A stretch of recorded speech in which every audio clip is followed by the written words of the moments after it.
剛才我哋聆聽嘅第一篇讀經係舊約嘅以賽亞先知書嘅第55章，作者列出一個充滿住食物同埋美酒嘅盛宴。呢個盛宴並唔需要俾錢可以參加嘅，而唯一嘅條件就要感覺到對呢個盛宴嗰種渴望。先知其實佢意識同埋明白到大部分嘅充軍者，佢哋並唔飢渴，因為佢哋已經喺巴比倫安定咗落嚟，無論對好或者壞嘅環境已經習慣咗，所以佢哋拒絕呢一個邀請。但係以賽亞先知仍然堅持試圖讓佢哋反思，佢哋依家嘅生活係冇意義同埋空虛嘅，因為佢哋雖然間花費財富去購置房地產，但係唔能夠使到佢哋得到真正嘅滿足。只有嗰啲有勇氣出發返鄉下嘅人，正可以體驗到上主所準備真實生活嘅喜悅。天主對以色列選民嘅許諾唔能夠只係從物質嘅角度去理解，天主係一定會實現佢自己嘅許諾，但係唔係立刻嘅，或者好近嘅將來。天主提供嘅盛宴係救恩嘅一個標記，佢所要求嘅就係人對上主嘅許諾係無條件咁去相信。只有踏上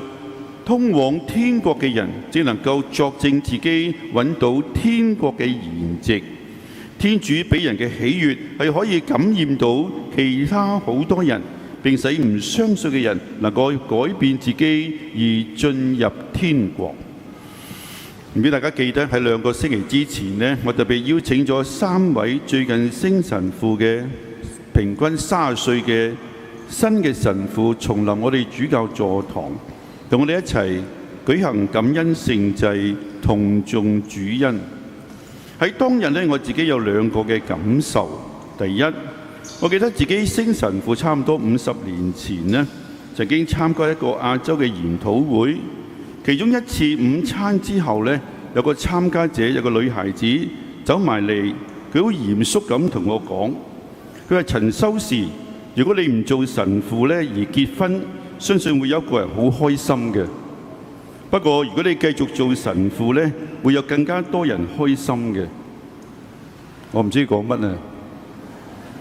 不過經過咗依家差唔多47年嘅司鐸生活，我嘅反省就話，確實付出咗好多時間、好多心機，亦都承受好多嘅有形同埋無形嘅壓力。但係同時呢，我係非常之開心。點解呢？因為呢段時間我能夠陪伴青少年佢哋成長啊，亦都使到好多家庭成員能夠化解一啲嘅矛盾同埋衝突，亦都幫助一啲迷失同埋失望嘅人能夠重獲希望，亦都俾有需要嘅人一啲溫暖同埋援助。而上主更加使用我呢個僕人做佢和平同埋修和嘅工具。實在我每日都非常之感恩，感謝天主嘅召叫，感謝天主俾我好多嘅塔冷通同埋恩寵，亦都好多謝好多教友嘅有形同埋無形嘅支持同埋鼓勵。願天主係永受讚美嘅。今日我哋聆聽呢係馬竇福音嘅第14章。喺耶穌時代，一般人認為默西亞會行大嘅奇蹟，將會聚集自己嘅子民帶到曠野，喺嗰度重複咗行馬納嘅奇蹟。今日馬竇福音記載耶穌離開城市，帶一班人呢，好大班人跟隨佢進入曠野。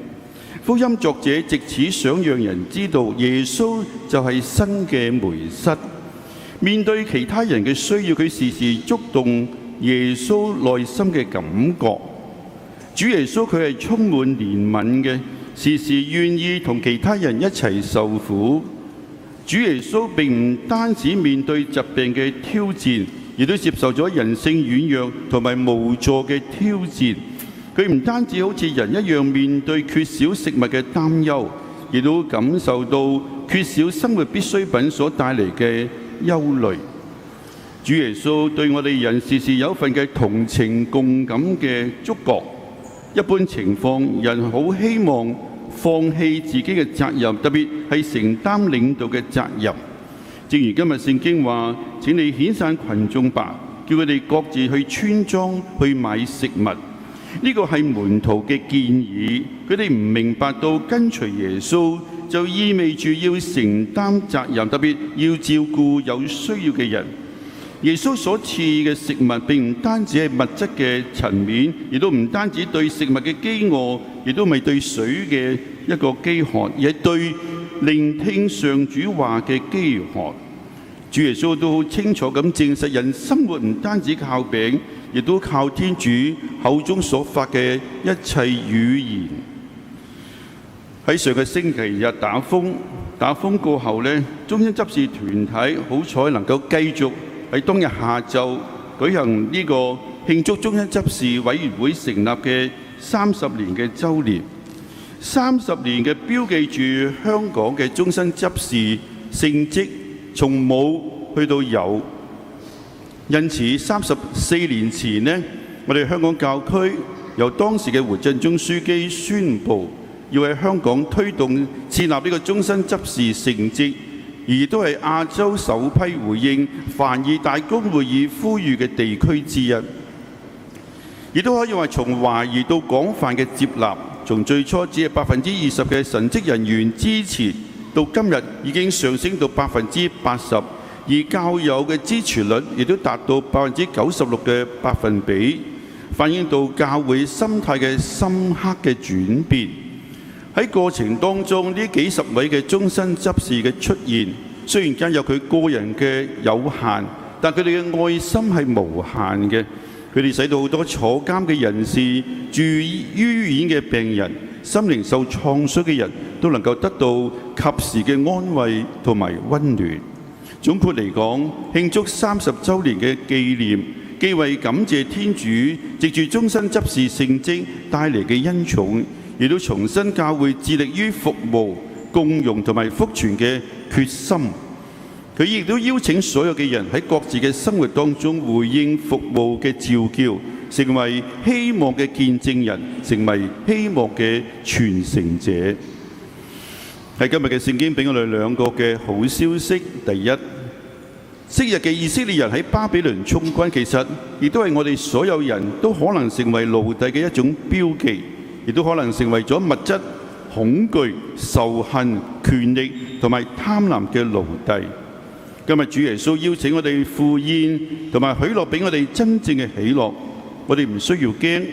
主耶穌會帶領我哋通往自由同埋幸福嘅道路。具體上就係要我哋同其他人分享財物，分享我哋嘅時間，對其他有需要嘅人表現出具體嘅關懷行動。第二，我哋剛才聽到福音講到收集其他有12筐，12係一個新基督徒團體嘅象徵。呢個團體從來唔會缺少食物，因為基督就係基督徒團體永不枯渴嘅食物。主耶穌俾我哋每一個人嘅恩寵係豐厚嘅，同埋係足夠用嘅。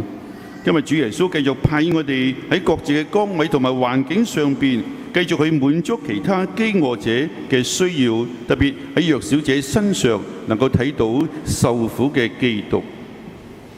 回應今日嘅聖經，讓我哋學習主耶穌基督，能夠以無比嘅愛，唔好睇小自己，亦都唔好睇低其他嘅人，能夠喺生活當中去體諒同埋睇到其他有需嘅人，具體俾人尊嚴，俾人尊重，俾其他人溫暖，同埋俾其他人鼓勵。願天主永受讚美。